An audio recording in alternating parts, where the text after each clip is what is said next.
Hi hello అందరికీ నమస్కారం. ఈరోజు మనం వీధిలో బండి మీద దొరికేటటువంటి టేస్టీ స్నాక్స్ బరుగుల కారం ఎలా తయారు చేసుకోవాలో చూసేద్దాం పదండి. ముందుగా మనకి ఎన్ని బరుగులు కావాలో అన్ని బరుగులు తీసుకోవాలి. అంటే మనం ఎక్కువగా కావాలి అనుకుంటే ఎక్కువగా, తక్కువగా కావాలి అనుకుంటే తక్కువగా. ఇక్కడ నేను 3 కప్పుల బరుగులు తీసుకొని తర్వాత కట్ చేసి పెట్టుకున్నటువంటి ఆనియన్స్, టమాటో, కొత్తిమీర వేస్తున్నాను. వేసుకున్న తర్వాత మిక్చర్ కూడా వేసుకోవాలి.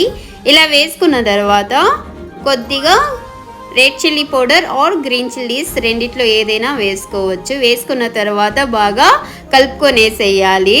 ఇలా బాగా కలుపుకున్న తర్వాత సర్వ్ చేసుకొని తినడమే, అంతే ఫ్రెండ్స్. మన ఛానల్ని ఫస్ట్ టైం చూస్తున్న వాళ్ళు ప్లీజ్ సబ్స్క్రైబ్ చేసుకోండి. ఫ్రెండ్స్ అండ్ రిలేటివ్స్కి షేర్ చేయండి. ఉంటాను. బాయ్. Love you.